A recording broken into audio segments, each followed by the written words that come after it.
Sleigh bells ring, I listen in the lane, snow's glistening. A beautiful sight, we're happy tonight, walking in a winter wonderland. Gone away is a bluebird, here to stay is a new bird. He sings a love song as we go along, walking in a winter wonderland. In the meadow we can build a snowman and pretend that he's Parson Brown. He'll say, "Are you married?" We'll say, "No, man." But you can do the job when you're in town. Later on, we'll conspire as we dream by the fire. And face unafraid, the beds that we made, walking in a winter wonderland. And then we can build a snowman and pretend that he's a circus clown. We'll have lots of fun with Mr. Snowman until all the kids knock it down. When it snows in Berlin, who knows it's a chilling. My father can play the Eskimo way, walking in a winter wonderland. Walking in a winter wonderland.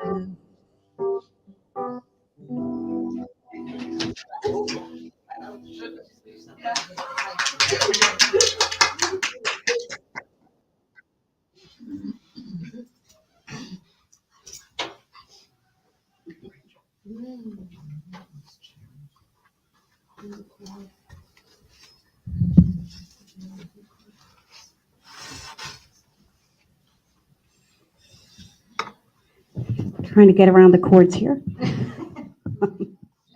Good morning, everybody. Welcome to Union of the Seacoast Sunday service. Great to see everyone, and hope you all at home are having a great day. Um, I'd like to welcome any new people to the service. If you have any questions as we go along, feel free to write questions in the comments. We'll look at them and try to respond back to you, or email Tom, or put a post on our website and we'll find it.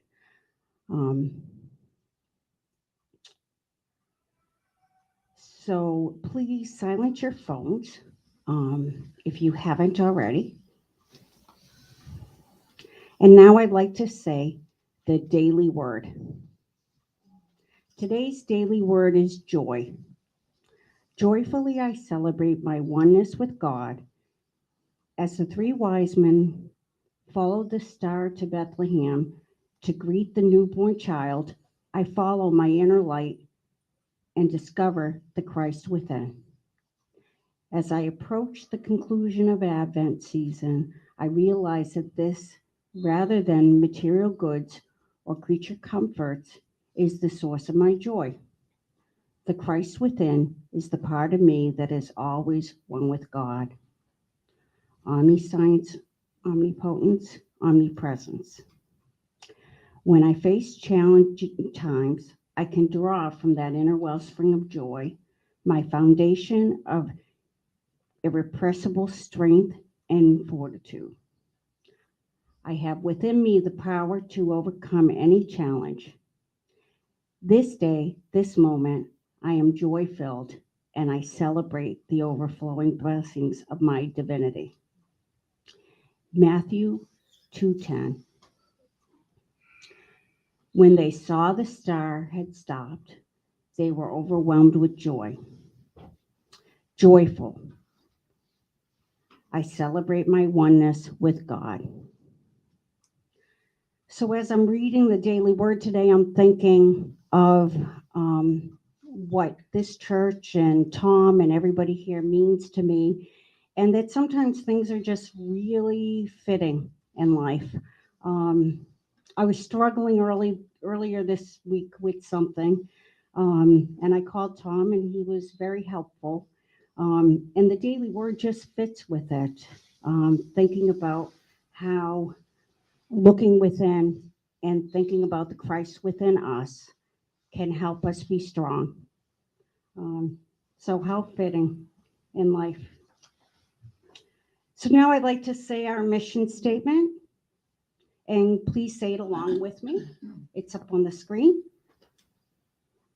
We are a loving, nurturing community dedicated to being a positive path to spiritual living, to awaken oneness with God within us all.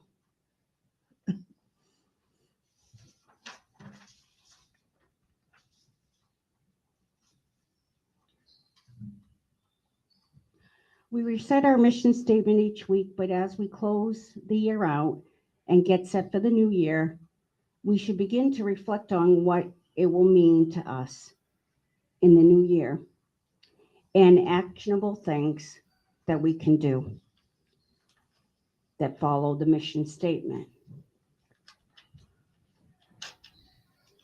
So it becomes alive in our hearts.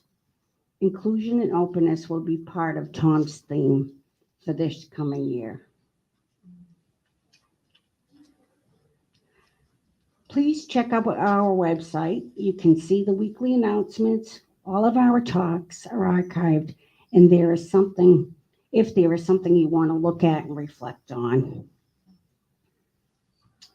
One of the things I think most people know about is that we have um, a several ways to donate money here to Tithe.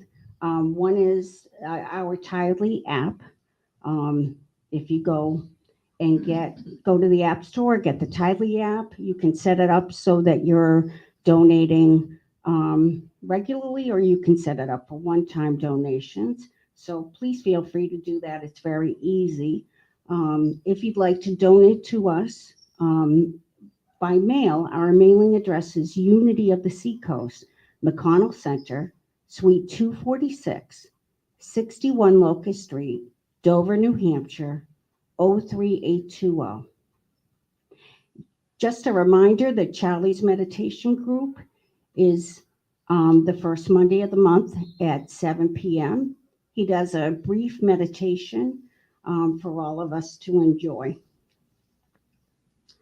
We're also broadcasting on YouTube and still on Facebook. So if you go on the YouTube site and you subscribe, it's easier to find us each broadcast we're doing live. Um, Upcoming, very exciting this upcoming week, we're planning a Christmas Eve service with Faith Rivera and Russell Hyland, Sandra Campbell, and Tom. Ling Richard will be hosting that. It's, I think, the third year we've done it. It is a wonderful, wonderful service. So if you can tune in, that will be great. It's on Friday. No. Oh, Sing along is on Friday. oh, sorry. Sing along is on Friday. The other one is on Christmas morning. Oh, Christmas morning. Online only. Online only. Online only. Okay. Thank you, everybody. Let's see. Oh, we will also be recording that. So if you're not able to watch it live, then you can see it in recording. So after the Christmas season, we'll begin with doing, in the new year, we'll begin with doing the burning bowl ceremony the week of January 1st. And the following week will be the white stone ceremony. Tom will talk more about what those ceremonies encompass. they're wonderful ways to kind of restart your thinking for the new year. We want to wish Sue a speedy recovery from her knee surgery, Tom a speedy recovery from his stomach discomfort, and Hopefully it won't happen up oh, right. Uh, and Lynn and Charlie speedy recovery from COVID. Sadly, Lynn got COVID again, and she loves Charlie so much she gave it to him. there. So hopefully they will be feeling well soon. Um, oh, Linda Kay has been gracious enough to really help me a lot and help the church with setting up a meetup page. So there are links uh, to our service on Meetup. Um, it's a way to help people become involved and know about us. And I was looking at it and it's awesome what Linda Kay did. It's really awesome. Um,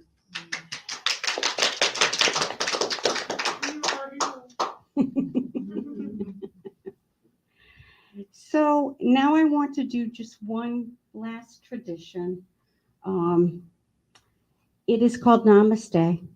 Namaste means the Christ in me honors and sees the Christ in you, or the light in me honors and sees the light in you. It's one of my favorite traditions here. Um, Please take your time, put your hands together, and look at someone if you're with someone, and bow and say namaste.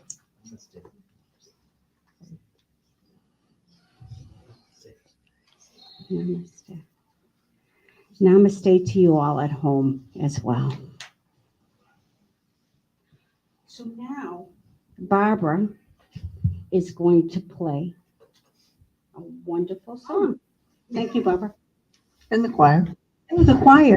Yeah, the ginger.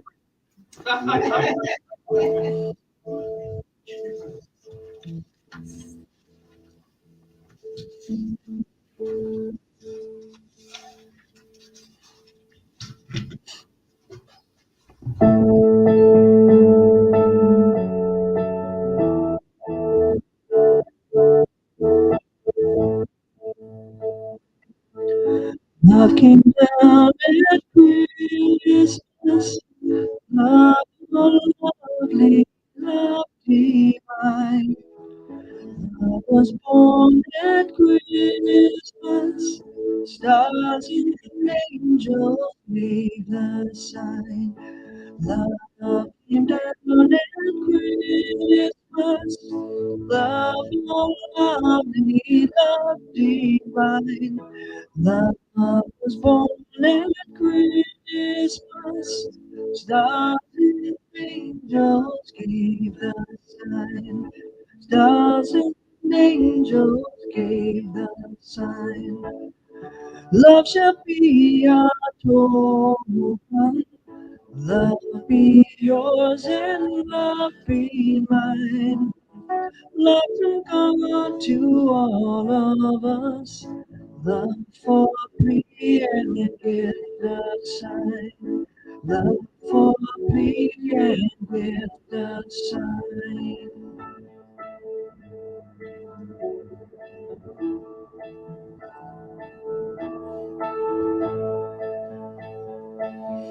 Love shall be our token. Love be yours and love be mine. Love from God to all of us. Love for me and gift a sign. Love came down at Christmas. Love, oh lovely, love divine. Love was born at Christmas. Stars and angels gave a sign. Stars and angels gave a sign.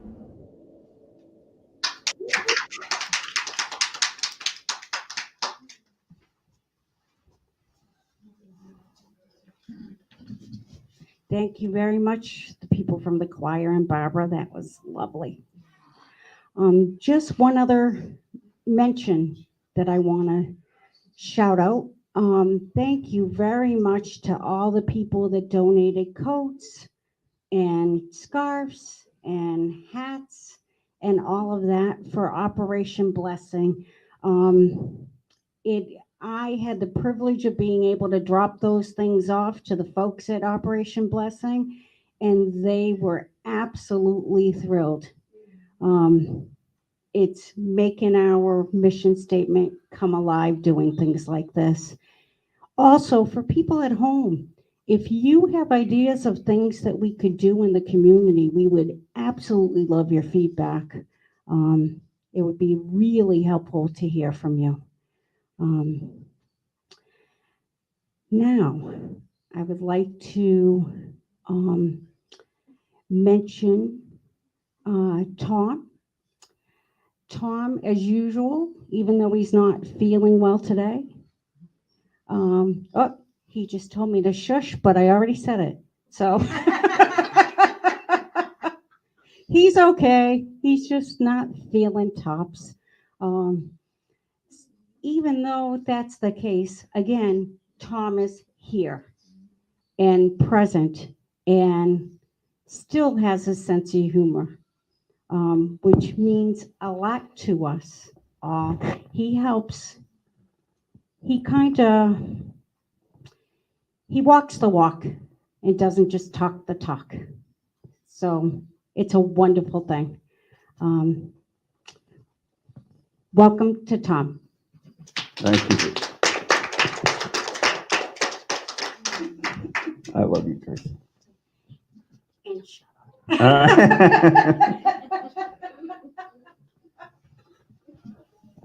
Good morning, everyone. I cannot believe it is already the fourth week of Advent. Um, I remember last year doing these services from home and trying to create Advent calendars every day, something that could just bring us together because we were all virtual. And a year later to be in person, that just means so much to me. And I am very thankful for it. I'm thankful for Linda Kay for so many things this week. Beyond the work on Meetup, she's been going through StreamYard, making sure that's okay. For those at home, we have a sound guy who's going to come in and lend us equipment so we can enhance our stuff. And if it works, and we will find out how it works, then if it's up to the board, we will purchase equipment. But he's going to lend us his stuff. We're going to test it out for a couple weeks. And it should be able to work through the system. Hopefully we'll get that taken care of. So I appreciate you. But part of why I'm thanking Linda is she reminded me of Hanukah. And that changed my theme of my talk. My talk is on love this week, but I had a certain theme and camaraderie thing that I was working on, but it just didn't kind of flesh out in my head. And then after that little word, I got refocused. So here we are. So I'm going to start that. I'm going to move this around so you can see. She also brought in a menorah, and I'm going to light the altar on fire. Where's the fire extinguisher? Use the top one to light the blue one. Ooh, there's a tradition here.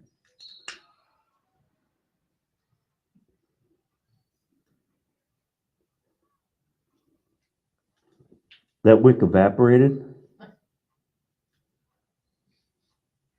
There we go. Uh, No. I know, I was just trying to not create a mess. Bunch of women in the crowd. That's not gonna work that way. How am I doing at holding up this tradition?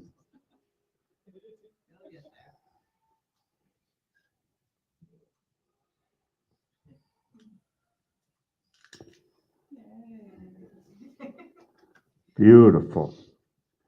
And since we are doing love, we will light the fourth candle. On Christmas Eve, we will do, or our Christmas service on Friday, we will do the white one.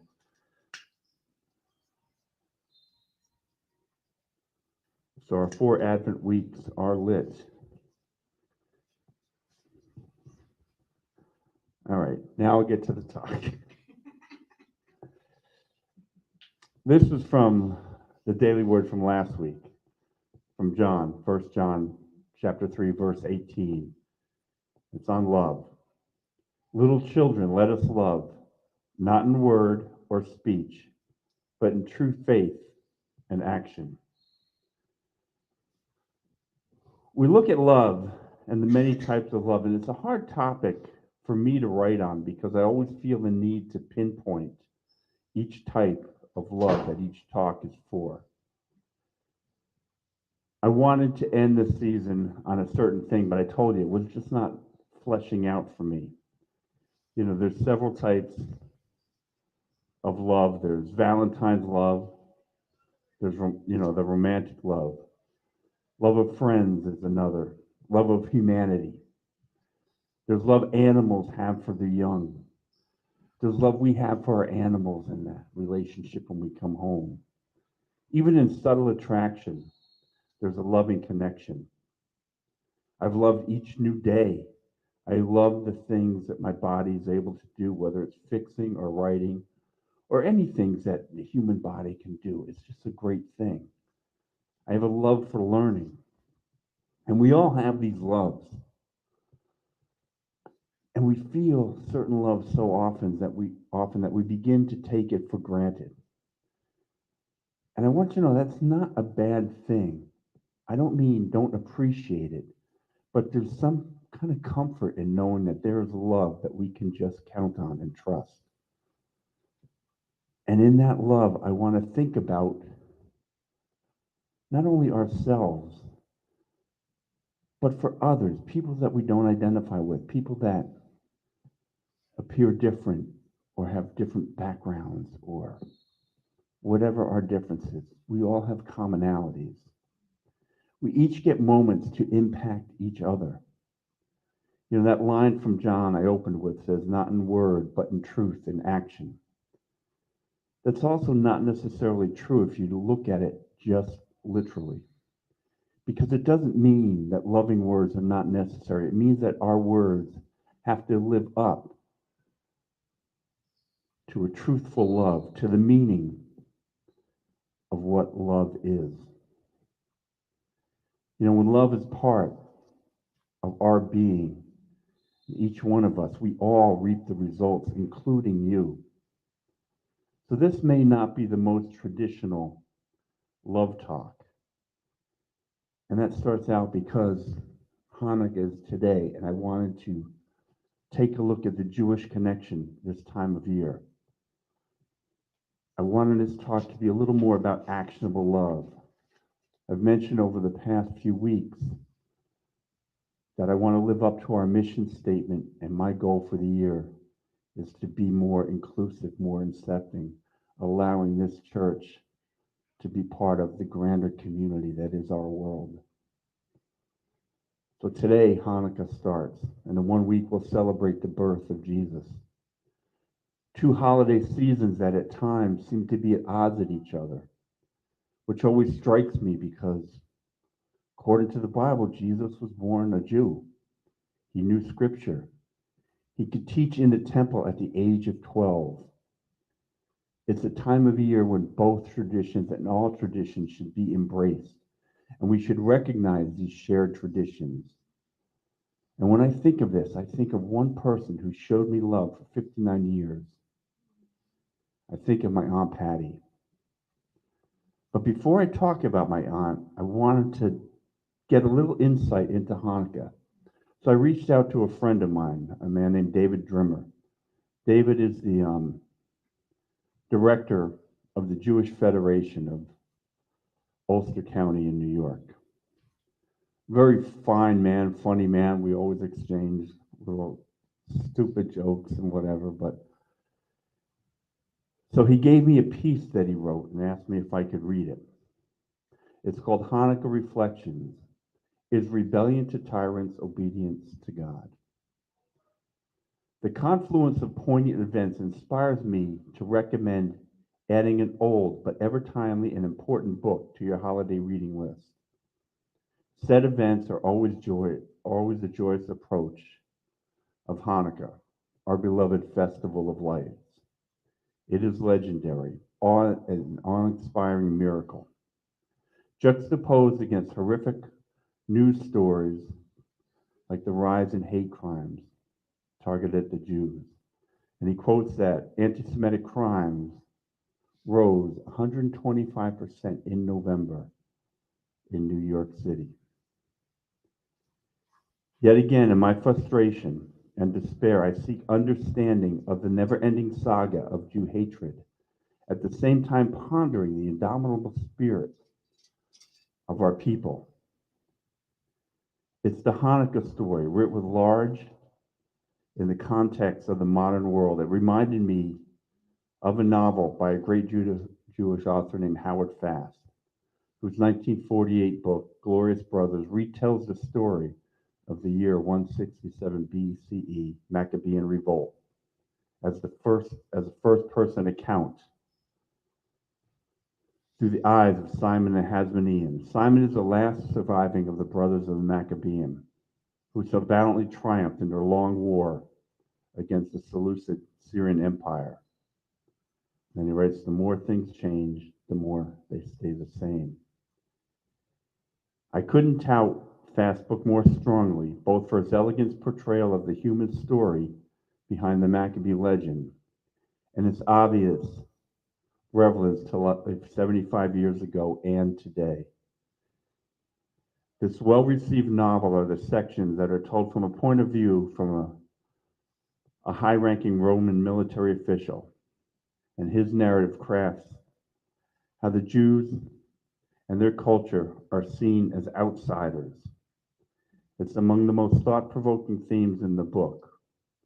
Jews, as we know, we are outsiders, and we make loving jokes about it. Look no further than Groucho Marx's clip, I refuse to join any club that would have me as a member. But here's where David brings that point home. Do we ever stop to think what otherness looks like from the other side? Do we care? Should we care? Fast telling of the now familiar Hanukkah story drips with symbolism. The theme boils down to this. Rebellion to tyrants is obedience to God.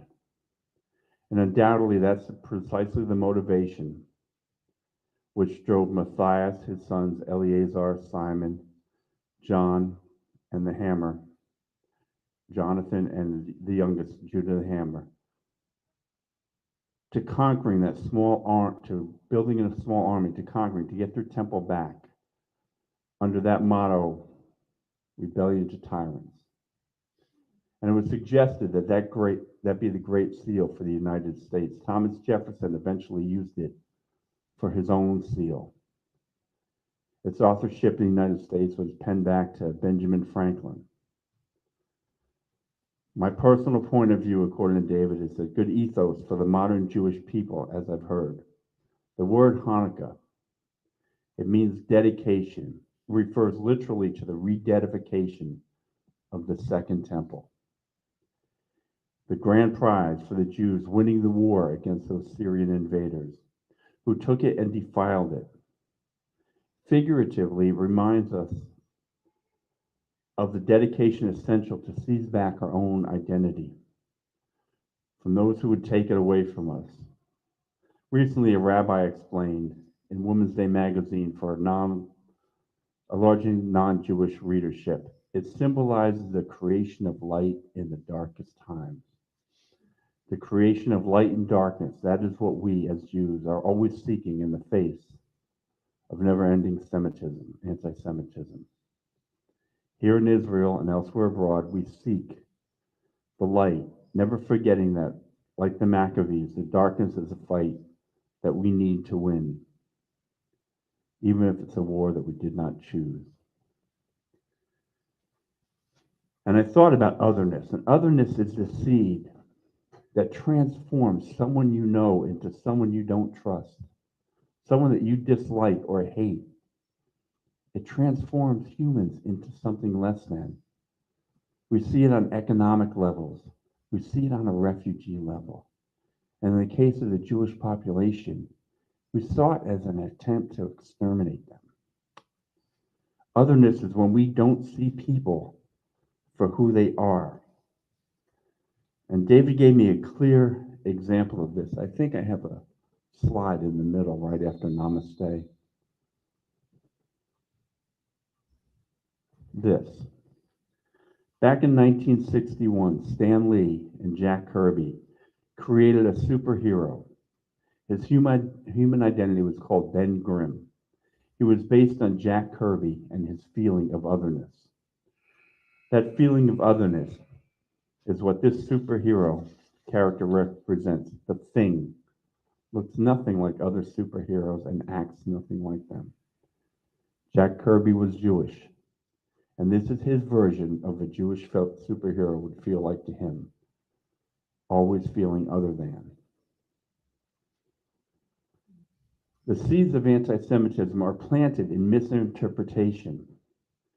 We look at it from lenses that are not accurate. They're a lens of revisionist history, quite simply, the Jews killed Jesus. We take the crowd screaming Barabbas instead of Jesus as factual. We take the crowds yelling, crucify him, as factual. But when you read a little before that, you realize that they were afraid of the crowd's reaction. That's why they hesitated to arrest him. Crowds didn't flip like that. They changed the narrative. The Roman authorities didn't want to arrest Jesus because of his popularity among the crowds. You can't have both sides of the coin. A few weeks ago, I talked about the Christology of Jesus, or what has become of Jesus the further we move away from his death. This anti-Semitism are these ideas represented in the worst way. Crucifixion was a Roman punishment. It was not something that was voted on by the crowd. It was designed to kill a person in the most public way possible. It was a Roman tool for the suppression of the people, and it was used against the Jews by the thousands. They certainly then would not demand that one of their own be killed in this fashion. There were lines which anti-Semites used as proof for their stance, and they forego all Jesus' teachings, and they're taken out of context for a perverse purpose. John was written much later than the other Gospels, and largely considered the least accurate of them, because it pushes the Christology further, leaving a lot of the spiritual meaning and talks and truth of Jesus behind. So I thought about what my friend was trying to convey, and I thought about my aunt who passed about a year ago. And I thought about her husband, Leslie, who I email now every few days. And I thought I would reflect on some loving emails that she wrote me over the years. Because although this is not a traditional talk, it is a talk on love. And I got so much love through my aunt. And it's been about a year since I got an email from her. She always wrote Tamala. She added Elah to the end of my name. I have no idea what it means. It's some kind of Yiddish thing, I think. I looked it up and it says I'm an Aboriginal village. So I'm going to leave it at that. I don't know what it means. But this is what she wrote once involving a family money issue.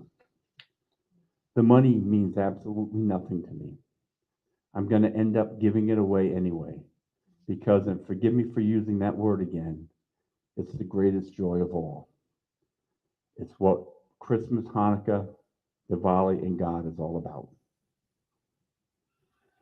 When speaking about a writer she loved, she wrote me this. She teaches us the values of prayer, of looking at significance in life's struggles, and of understanding our capacity to be God's partners. My aunt always reminded me to pray, and she used to send me a list of her prayer lists. About 14 months ago, I did a talk on 1 Samuel. She would give me input on all my talks. And on this, she wrote, I really liked your take on First Sam. The ark is so symbolic in its connection to faith, something which should never be taken away. Always remember what goes around comes around and can destroy one's vital part of oneself. We would discuss what she would be working on. For me last week was Sarah and Abraham. According to what we do in life, not our deaths, is what matters. This week, Rebecca and Isaac, which highlights the value of prayer, are looking for significance in life's struggles and our capacity to be God's partners. She always talked about being a partner with God, coexisting, doing the things that we talk about in unity, co-creating our life. This was very important to her. And it was nice to have that ear so I can develop my relationship with my partnership with God. She ended that email with, "Will you talk of grace this week?" I thought of this funny ditty, which you probably already know. Patience is a virtue. Virtue is a grace. Grace is a little girl who would not wash her face.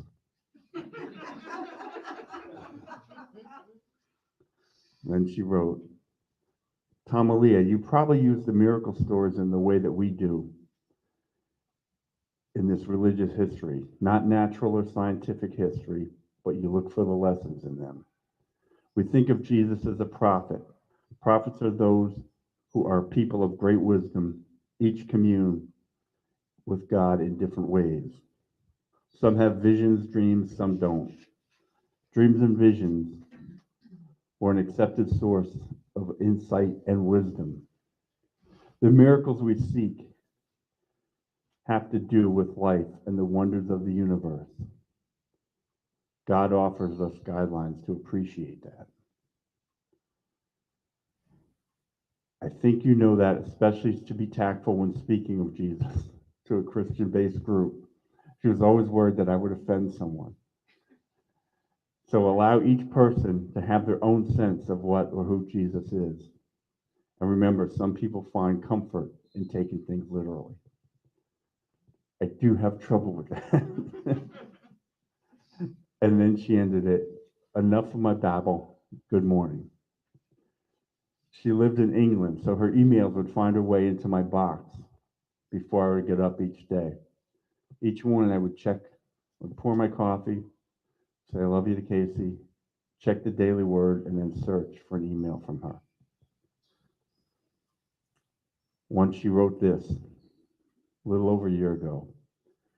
It's difficult when everyone who has your shared history of growing up and living life is gone. I know the feeling. Perhaps that's why you and I talk so much.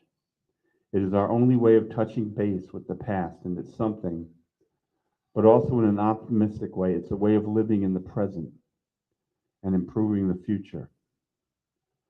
Growth and changes are always possible. Please allow that to happen.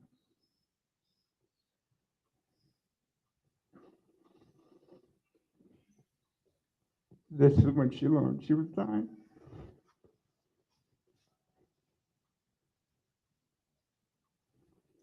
And then out of the blue, for no reason, she sends this. "Hi, Tom and Casey. This is a poem from Kawam Hashem di Muhammad Hafez El Sharizi." Fortunately, she puts his short name down. He's known as Hafez, because I never would have come up with that. And it's called "The Sun Never Says Even After All This Time." The sun never says to the earth, "You owe me." Look what happens with a love like that. It lights up the whole world.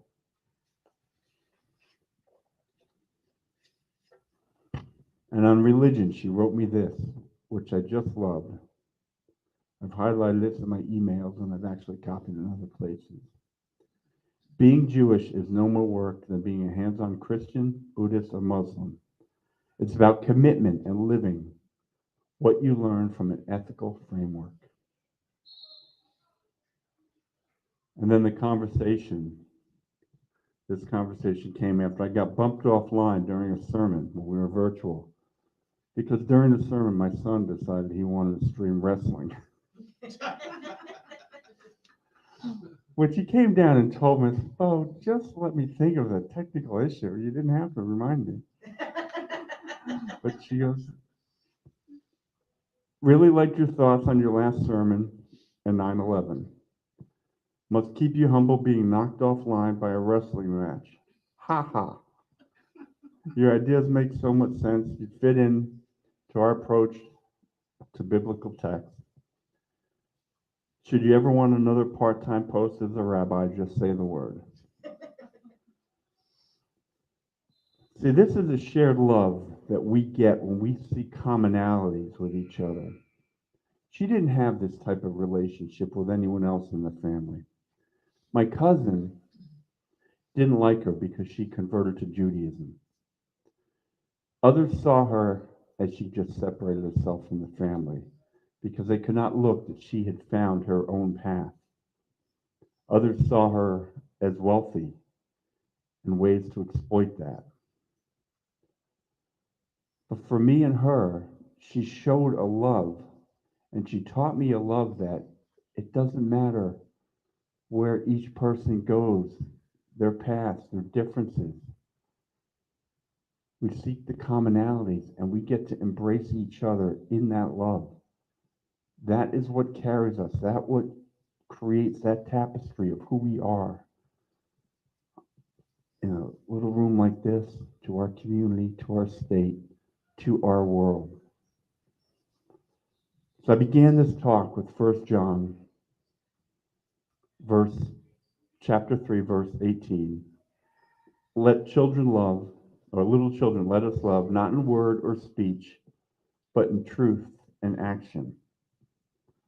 When I look back over my life with my aunt, I'm honored by that love that she gave me as a child up until the day she passed. She had faith in me when I was young, and it grew into a relationship that there was an equal exchange, but it allowed for the deepest memories. Now, it doesn't matter who or what people believe. It doesn't matter the differences, because it's the commonalities that love highlights. People will come in and out of your life. Some will have a profound impact on you. Honor that. After Jesus was born, it took the love of his parents and the love of many others to help him flee Herod. On your path, has anyone helped you to understand and flee the things that reign over you?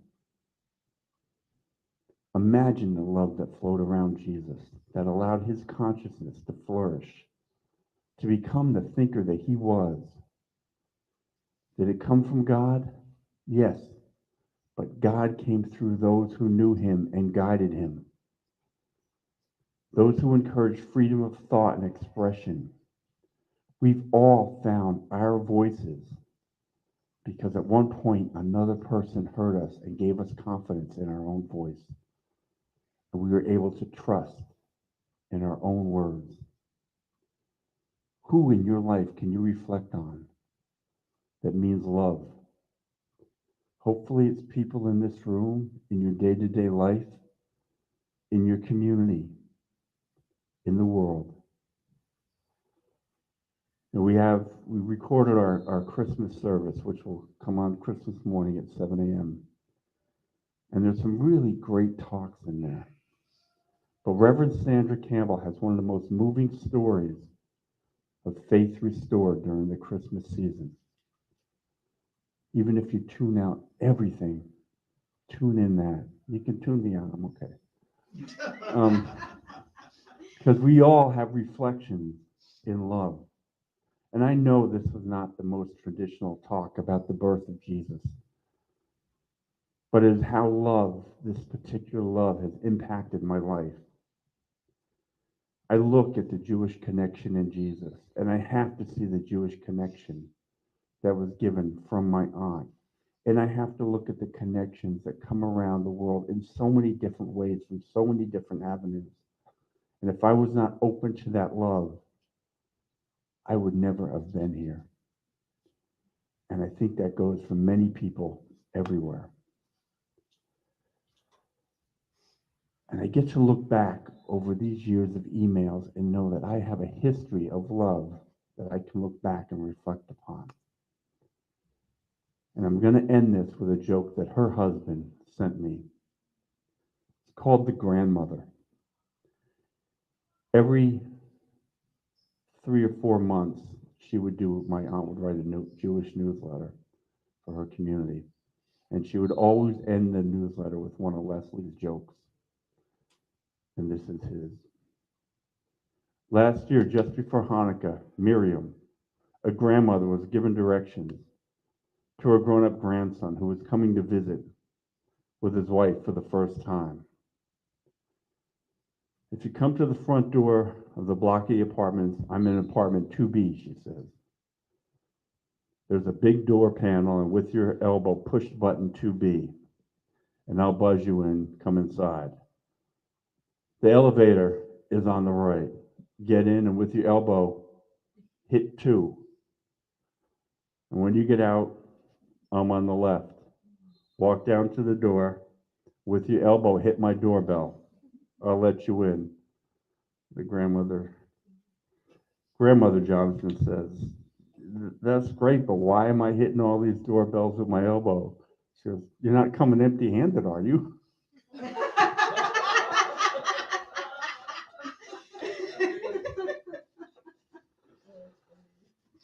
So I would like to bring this to a meditation, and I will step out of the way for that for a moment.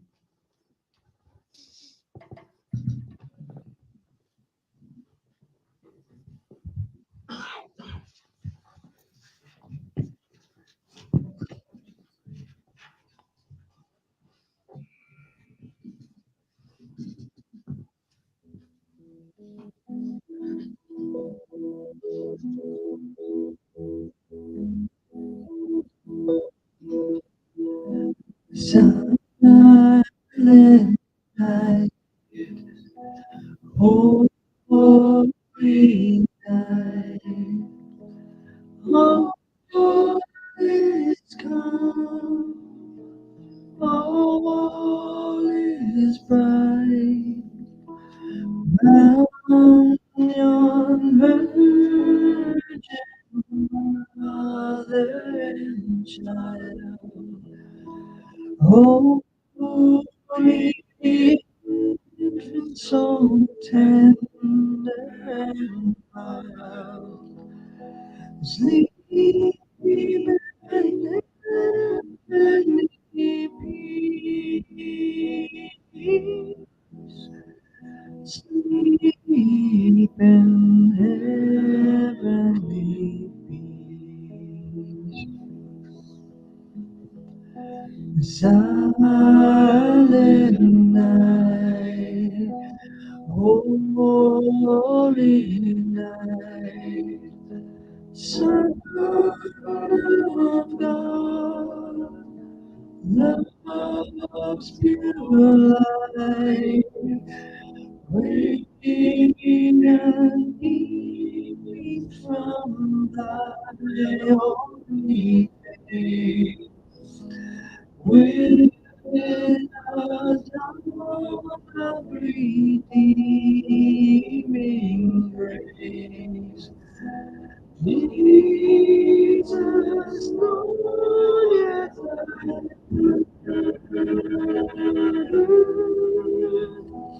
Jesus, Lord, as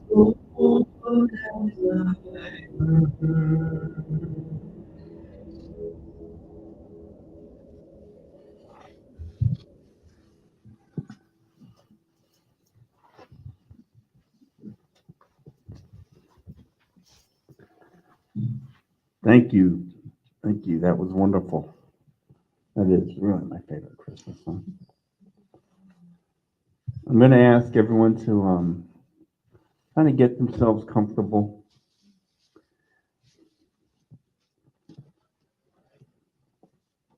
begin to take in deep breath and exhale at your own comfortable pace. And we come together knowing that there's one presence and power in the universe and in our lives. God the good, the great omnipresence.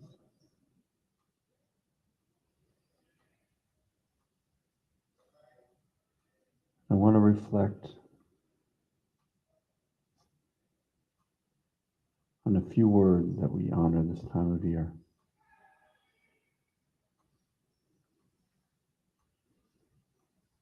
First is hope.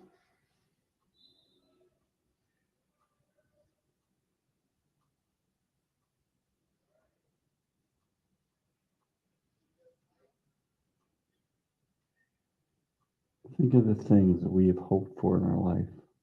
Our youthful hope,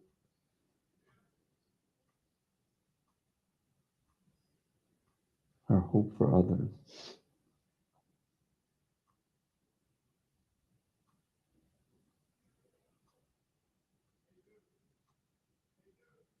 our hope for ourselves.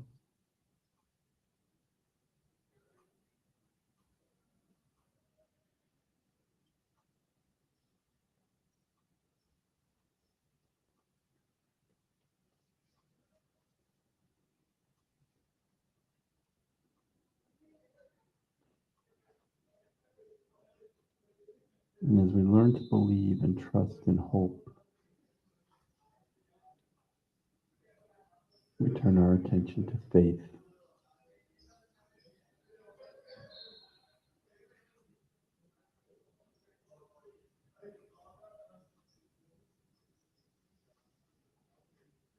There's no fear in faith.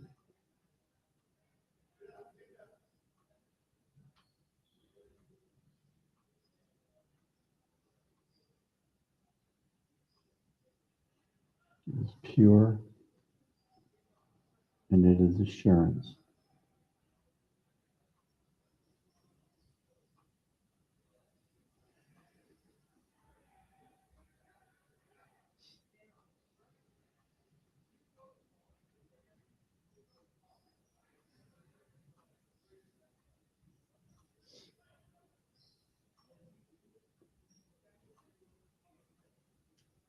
When we receive faith and live from it, we begin to see all things as joyous.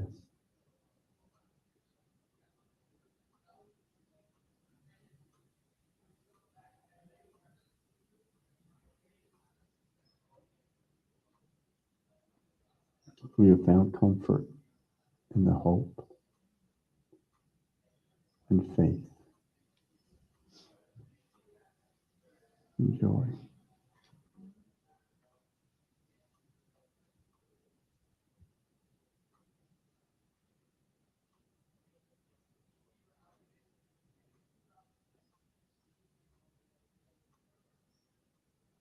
When our perception of life becomes joyous, we begin to see and feel and emanate love from others to others.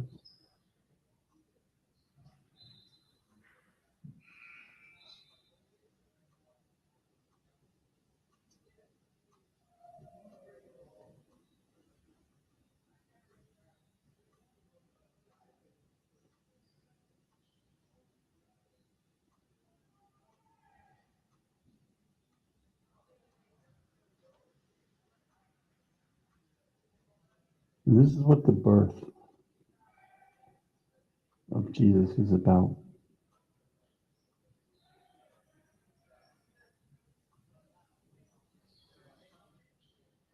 To see the Christ-like nature in each one of us, and for others to see it in us.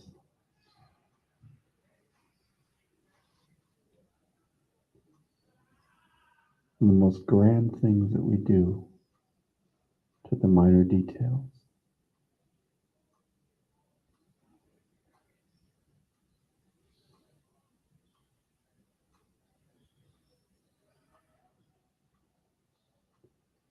When we live from this, we become the drop in the water that ripples out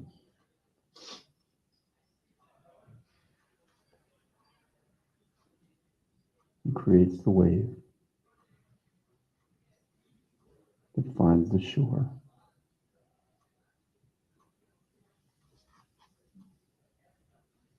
where we all live.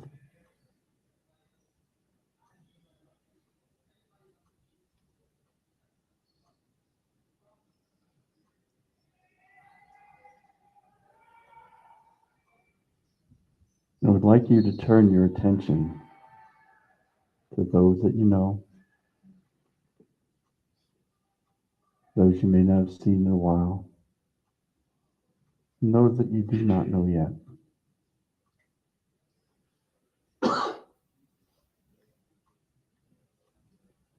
At any moment, people are fighting a brave battle. You may not see it on their face or hear it in their words, but you never know what's under the surface.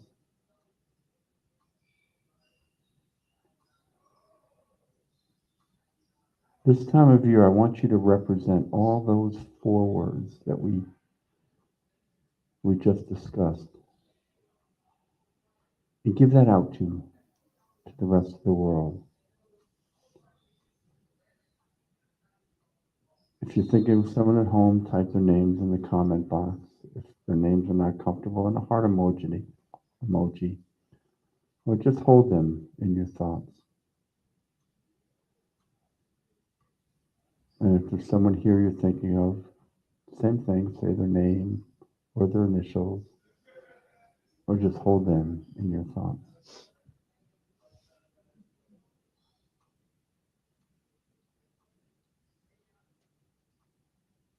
I think of baby Jace, my friend Marion Lee.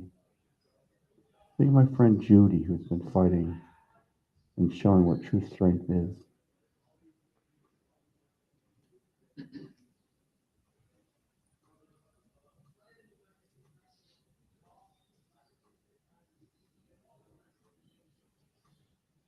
We see you whole. We affirm your wholeness. We affirm your strength. We affirm your health. And we affirm your happiness.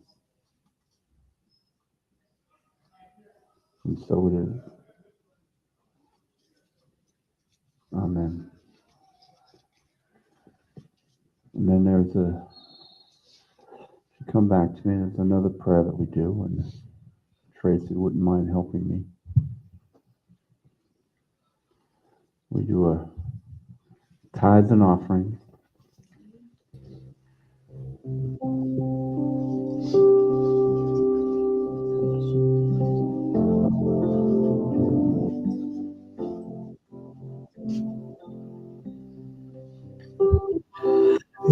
In the bleak midwinter, frosty wind may blow. Earth stood hard as iron, water like a stone. Snow had fallen, snow on snow on snow. In the bleak midwinter, long, long ago.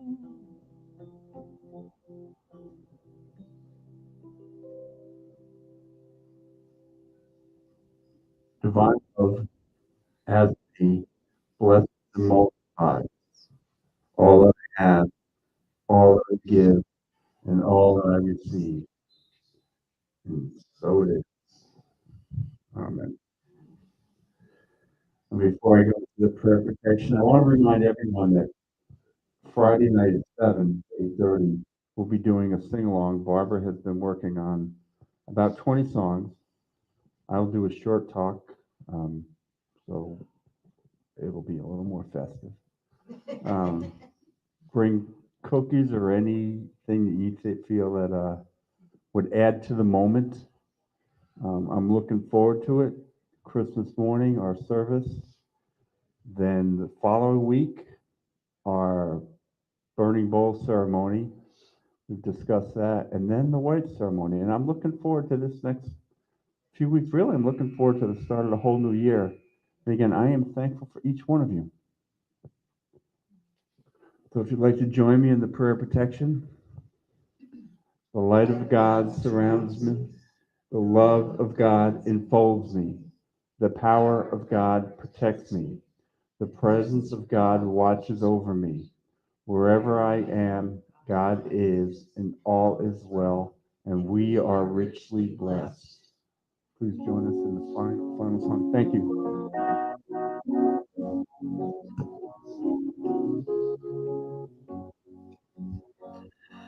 Let there be peace on earth, and let it begin with me. Let there be peace on earth, the peace that was meant to be. With God as creator, in oneness all are we. In love we walk with each other, in perfect harmony. Peace has begun with me. Let this be the moment now. With every breath I take, this truth is my joy is found. To live each moment in peace eternally. Now there is peace on earth, and it has become with me.